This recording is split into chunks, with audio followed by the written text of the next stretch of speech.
இல்லை ஏன்னா இப்போ அதில் அந்த டைமில் உங்கள் மீது ஒரு விமர்சனம் வைக்கப்படுது. ஏன்னா அந்த பழைய ஒரு வீடியோ ஒன்று இப்போ ரீசர்ஃபேஸ் ஆகுது. அந்த வீடியோவுக்கு எக்ஸ்பிளனேஷன் வீடியோவும் நான் போட்டேன்.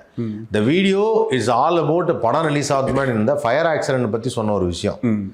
அதுக்கு வார்னிங் கொடுத்தாங்க. அந்த வார்னிங் கொடுத்து நம்மளால வெளில போக முடியும், இந்தியாவை இருந்தால் வெளில போக முடியும். இங்கே அப்படி கிடையாது, அங்கே அப்படி கிடையாது.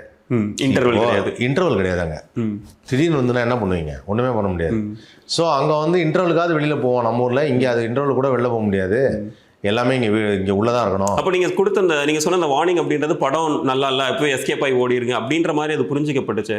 அப்படி புரிஞ்சுக்கிட்டப்பட்டுச்சு அப்படின்னு புரிஞ்சு நீ அந்த வீடியோவை திருப்பி பாருங்க. அதெல்லாம் நான் சொல்லியிருக்கேன், லியோ படத்தை போடாம அப்படின்னு ஒரு வார்த்தை சொல்லுங்க. படத்தையே போடாம எப்படி சார் ஒருத்தர் ரிவ்யூ சொல்ல முடியும்?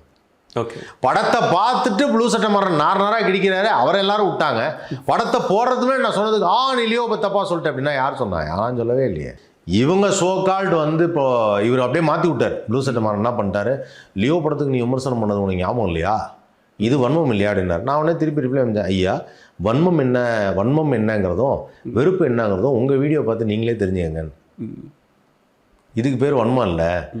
ஃப்ரண்ட் ரோ 3 ரோவில் செகண்ட் சீன் போட்டோன்னு தூங்கிடுவாங்கன்னு நான் தான் சொன்னேன்.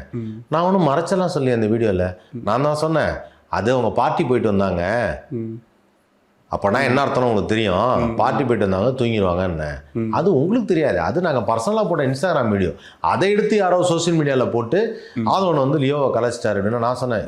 நீங்களே உங்கள் இந்த அதாவது என்னென்னா மண்ணவாரி தூத்திக்கிற மாதிரி. அதாவது நான் சும்மா இருந்தாலும் இவங்களே கூப்பிட்டு எங்கள் படத்தை கலாச்சிட்டாங்க, எங்கள் படத்தை கலாச்சிட்டாங்க. நீ ஏன் தப்பாக சொல்லிக்கிற? உங்கள் படத்தை கலாச்சிட்டாங்கன்னு உங்கள் படம் நல்லா இருக்கு, அதை விட்டுரு. அதையே நீ போய் நீயா தப்பாக சொல்கிற? அது மாதிரி இப்போ அவங்களா ப்ராபகண்டா பண்ணிட்டு இருக்காங்க. அன்னைக்கு எங்கள் படத்தை நீங்கள் தப்பாக சொன்னீங்க, சம்மந்தமே இல்லை.